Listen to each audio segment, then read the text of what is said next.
Okay, just before we crack into today's video, let me explain how you can help us. More and more Kiwis are waking up to the fact that New Zealand is in big trouble right now.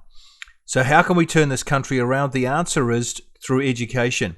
What does that mean? Well, it means exposing more and more people to our videos. It's as simple as that. Just click on the subscribe button on the bottom right-hand corner of your screen, and you'll be subscribed. What happens then? Well, when you subscribe, YouTube sends our videos out to more Kiwis. That's how it works. Subscribing is free. You'll never be charged anything. It's just that simple. So please do it and then enjoy the rest of the video. Thank you very much for watching. Just by subscribing, you can play a big part in the solution to fixing New Zealand. Well done, you. Well, hi, you beautiful New Zealanders. Well, in this video, I'm going to be talking about why Ngai Tahu have no right to claim the South Island water. So let's crack into this. What's in this video? In this video, I show how Ngai Tahu have no right to claim the water in the South Island. Number two, how Ngai Tahu sold all the South Island to the Crown in the 1800s. And number three, how Ngai Tahu signed the treaty and therefore ceded to the British the right to control all of the resources of the South Island and own all the resources of the South Island. So watch. So Section 6 of the Ngai Tahu Claims Settlement Act says this, quote, in fulfilment of its treaty obligations, the Crown recognises Ngai Tahu as the tangata whenua of and as holding rangatiratanga within the takiwa, so the catchment, of Ngai Tahu whānui. So under your principles, do you accept that Ngai Tahu has full sovereignty over 90% of the South Island? Well, we've said that we're going to accept, or we're not going to mess with treaty settlements. So you're required to follow those. And of course, I'm not going to be the one that tells everyone exactly what it means. Funnily enough, I think that's why we have courts. However, that would be a plain reading of what it says. Right. So Ngai Tahu, tino rangatiratanga over 90% of the South Island, according to your principles. Well, again, that's what a previous government signed up to in a treaty. It's a pretty significant. I mean, to accept that via your interpretation of the principles, that's a pretty significant finding. Well, it is because, unfortunately, that's the settlement that's in place. Do I agree with it? I'm not sure I would have put it that way. However, Parliament signed off, and we've been very clear in this legislation that we're not going to interrupt or in any way mess with treaty settlements. So that's where you land. What are the implications of that? Whoa, what did you make of that? Well, I have dug up some very, very interesting information. This comes from a government website, and there you can see the address at the top of your screen. And I'll put the address of this website in the description of this video so you can actually see it for yourself. But the red South Island there represents all the land that Ngai Tahu once owned at 1840. And you know that you can notice down the bottom there's some little dots there. If you click on those dots, each one of those dots, it shows you the pieces of land that Ngai Tahu actually sold. So how dare the Bolger government announce that Maori have sovereignty over 90% of... So when you press the first dot, it says that part of the South Island, Otakou, was sold for £2,400 by Ngai Tahu in that period, 1844 to 1864. Then you click on the next dot and it shows the next part of the South Island that's sold, and that's called the Kemp purchase, which was famous. Kemp was the surname of the British negotiator who worked with Ngai Tahu to purchase that great big block of land, and he paid £2,000 for that. And then if you click on the next little dot down the bottom, you see the next part that was sold was Port Cooper and Port Levy. Now that's obviously become Littleton, and so it's all been renamed, but £200 and £300, and it shows the purchases. And then you click on the next little dot and it shows the next purchase, which was Muru Hiku, which was sold for £2,600. So in those sales there, we see 2/3 of the South Island actually sold by Ngai Tahu to the Crown. Well, let's click on the next little dot and see what comes up. Now, this is what we call a disputed claim, completed 1856, but that claim was sorted out by the SIM Commission. SIM, S-I-M, was the commissioner appointed by the government to investigate any breaches of the treaty on behalf of the Crown since 1840, and they paid out full and final settlements to anybody where there was some sort of dispute. So full and final settlements were reached in New Zealand in 1960. So why the heck are any more settlements going on right now? It is unbelievable that these are still happening, but they are. So let's keep clicking the dots and see what else comes up. That part there, North Canterbury, was sold for £500. And then the next dot, This is the whole of the Kaikoura coast. That is was sold for £300. There's only two little bits of the South Island left that Ngai Tahu did not sell, and there's one bit of red at the top of the South Island, and then the Stewart Island. So let's keep clicking on the dots down below. Well, there that bit goes. That's Arahuru, and that was sold. That's basically the whole west coast of the South Island was sold for £300. And what about Stewart Island? Oh, here we go. Rakiuru is Stewart Island. That was sold for £6,000. Now, there you go. Ngai Tahu sold the entire South Island by 1864. And that disputed claim at the top was sorted out by the Sim Commission by 1960. And so what the heck is Jim Bolger doing, giving the sovereignty of the South Island to Ngai Tahu? They should have got no settlement. They should have got no money from any government after 1960, but they did. It is absolutely shameful. The ignorance of our politicians giving away our stuff, our islands, our lands, our resources to people who have fraudulently manipulated the system to get them. If you're not angry, I am, because this is what we found out. Well, you know what are we to make of this? There are some important things we need to know in order to sort this big problem. First, the British, without doubt, declared sovereignty over all of New Zealand. But we need facts and proof about that. We need to be able to prove that. So here is a great quote from inside the British Parliament. This is proof that Ngai Tahu ceded sovereignty, and it comes from a book by Dr. Bain Attwood, who's one of the world's leading historians.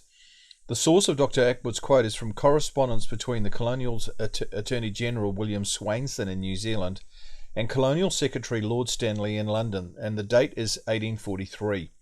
The quote is worth repeating. He says this, quote, "It was an historical fact that the Crown had asserted sovereignty over New Zealand, and that consequently it was incontrovertible," that's the key word, "that all of New Zealand and all persons inhabiting its territory lay within the dominion of the Crown." Now, when they talk about all New Zealand, they mean all the resources, all the minerals, everything in this country. The mountains, the water, the lakes, the beaches, everything lay within the dominion of the Crown. The Merriam-Webster Dictionary defines the word incontrovertible as not open to question, indisputable. Have a look at it yourself. The Cambridge Dictionary says impossible to doubt because of being obviously true. The Collins Dictionary, incontrovertible evidence or facts are absolutely certain and cannot be shown to be wrong. So there you go. This meant that Maori and the South Island ceded sovereignty. Well, what does that mean?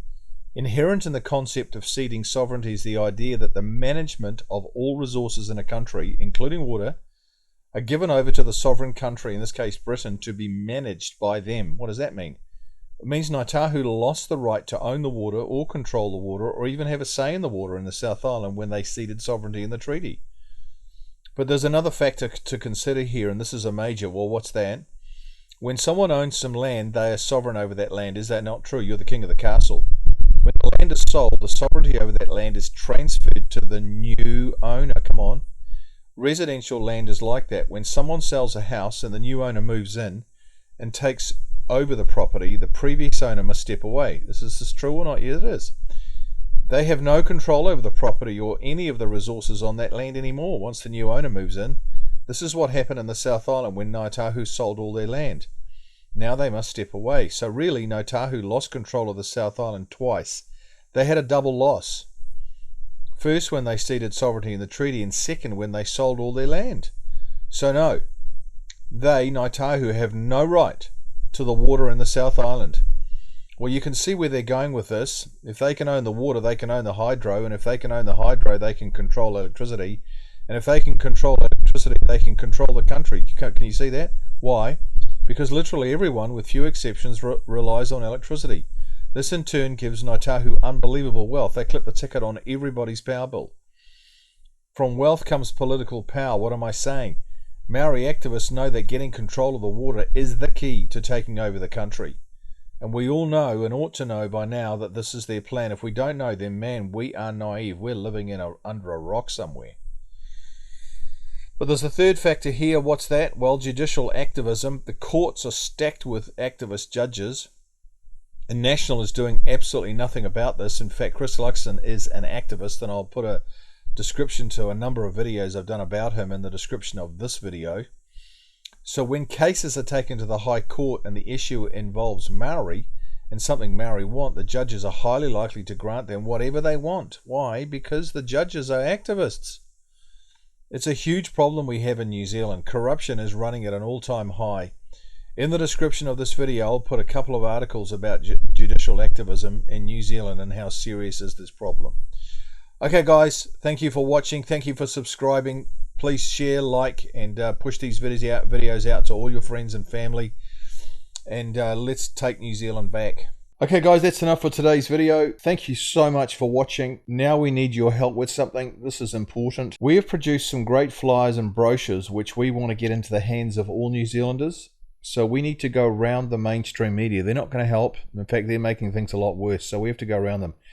And we need your help to make this happen. We can't do this without you. So what are we talking about? First, there is our business cards. They're only 3 cents each plus courier to get them to you. Then there is our latest booklet called The Psychology of Takeover, 19 strategies Maori activists are using to take over the country. It's 80 pages and packs a huge punch. So they're cheap, they're $3, and they're absolutely fantastic if you want to get a handle on what's actually happening in New Zealand. Then we have a few thousand of our original Stop Co-Governance booklets left over from my tour in 2023.